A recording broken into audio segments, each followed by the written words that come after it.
Assalamualaikum warahmatullahi wabarakatuh. Bagaimana anak-anakku semuanya sehat? Alhamdulillah, semoga selalu dalam lindungan Allah Subhanahu wa Ta'ala. Sebelum pembelajaran, kita berdoa terlebih dahulu. Semoga diberikan kemudahan serta ilmu yang manfaat dan barokah. Pada pertemuan minggu kemarin, kita telah membahas mengenai faktor-faktor penyebab terjadinya pelanggaran hak dan kewajiban, yaitu adanya faktor internal dan faktor eksternal.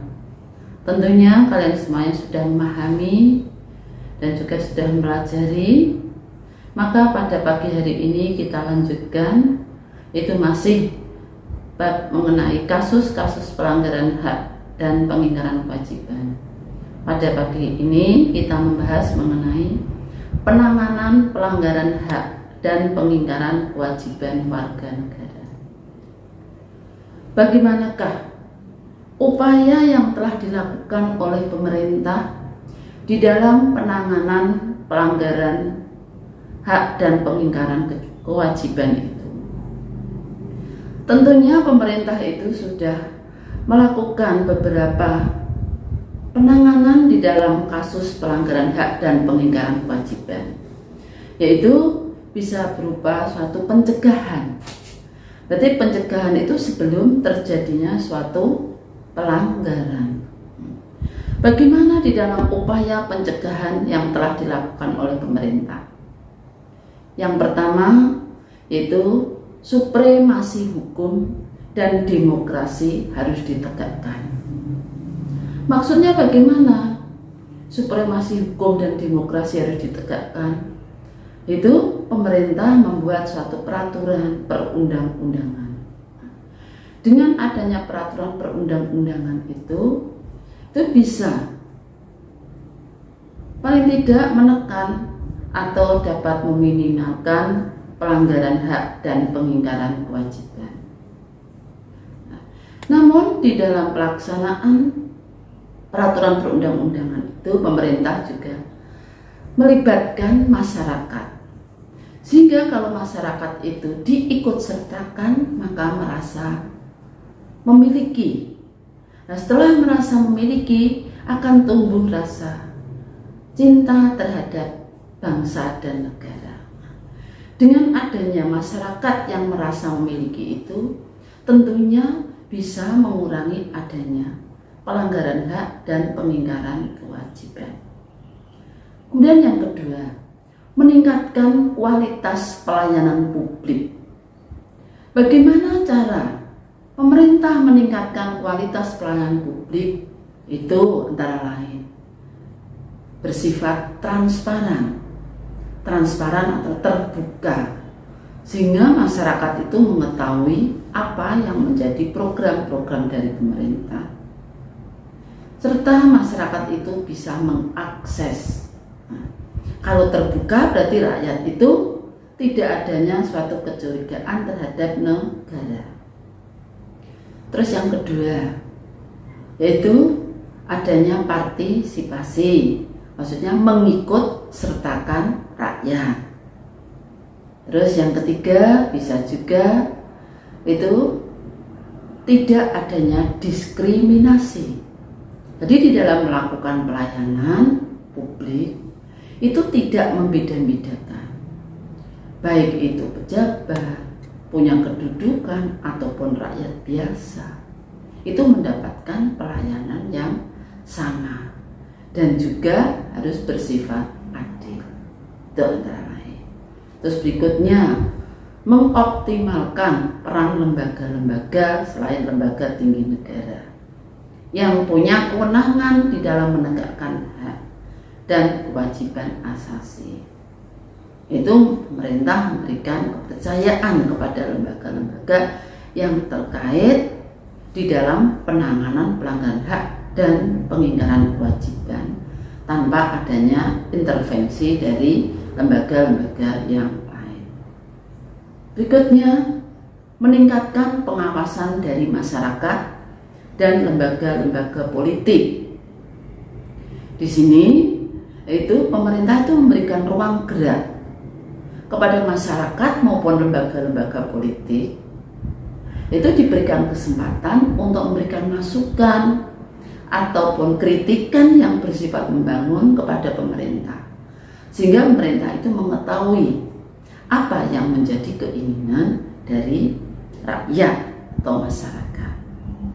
Lanjutkan, masih ada lagi upaya berikutnya, meningkatkan kerjasama yang harmonis antar kelompok atau golongan, dan bisa juga meningkatkan profesionalisme lembaga keamanan dan pertahanan. Yang terakhir itu meningkatkan penyebarluasan prinsip-prinsip kesadaran bernegara kepada masyarakat melalui lembaga pendidikan formal maupun informal. Itu meningkatkan adanya kerukunan. Itu baik bisa ditanamkan dalam lingkungan pendidikan, ya, secara formal ataupun non formal.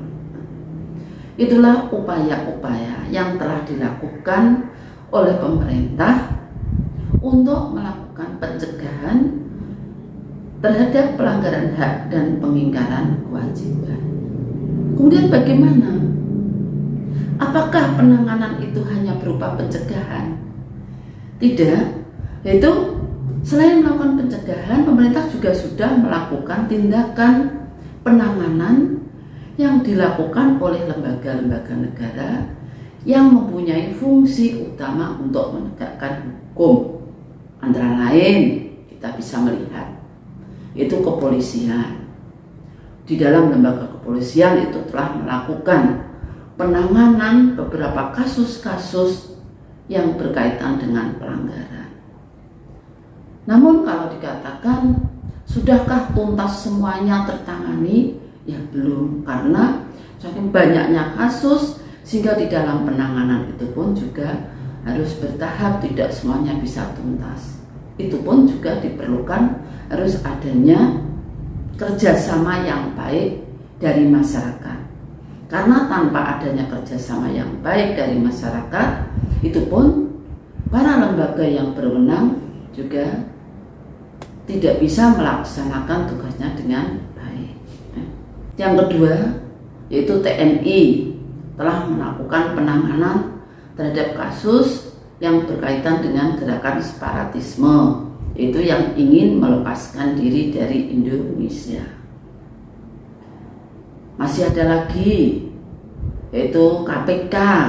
Nah, KPK ini juga telah melaksanakan tugasnya, yaitu menangani beberapa kasus-kasus korupsi, ya, kasus tentang penyalahgunaan keuangan negara.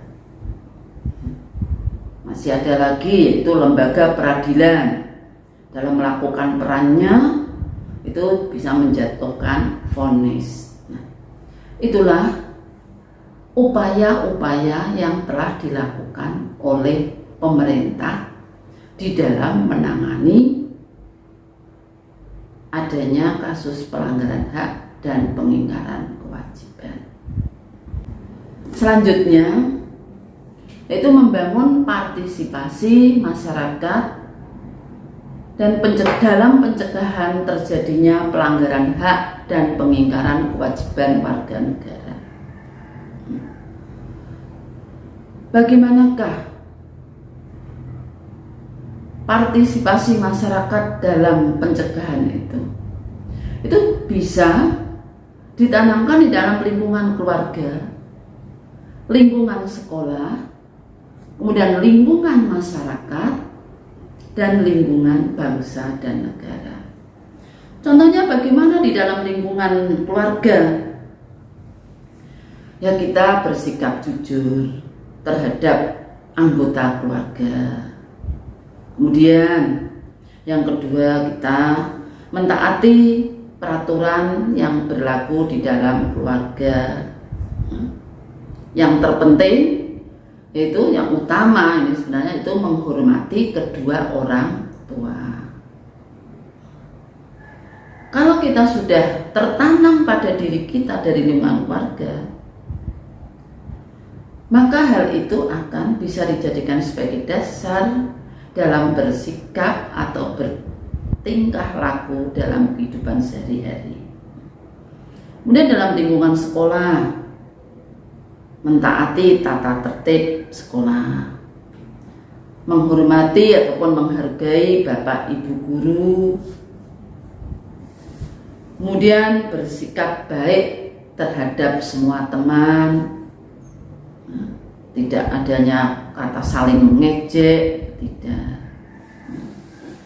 Kemudian menjaga ketertiban pada saat kita belajar di kelas, tidak membuat kegaduhan di dalam kelas. Nah, itu yang bisa dilakukan dalam lingkungan masyarakat untuk ikut serta di dalam mencegah adanya pelanggaran hak dan kewajiban. Kemudian dalam lingkungan masyarakat bagaimana? Karena masyarakat, maka kita menghormati tetangga, ya.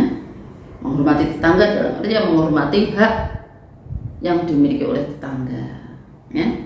Kemudian menjaga ketertiban lingkungan. Masih ada lagi, itu menciptakan lingkungan yang bersih dan sehat, memanfaatkan waktu dengan baik. Yang terakhir itu lingkungan bangsa dan negara. Di dalam lingkungan bangsa dan negara itu jelas nomor satu yaitu kita harus mengetahui hak dan kewajiban sebagai warga negara. Yang kedua yaitu menjaga hubungan baik antar warga negara. Kemudian mentaati peraturan yang berlaku atau peraturan perundang-undangan. Demikian pada pagi hari ini berarti materi pada bab pertama sudah selesai. Nanti kerjakan latihan soal berikutnya. Terus minggu depan kita ulangan harian. Pada pagi hari ini kita akhiri sampai di sini. Belajar dengan baik untuk persiapan minggu depan ulangan harian. Wassalamualaikum warahmatullahi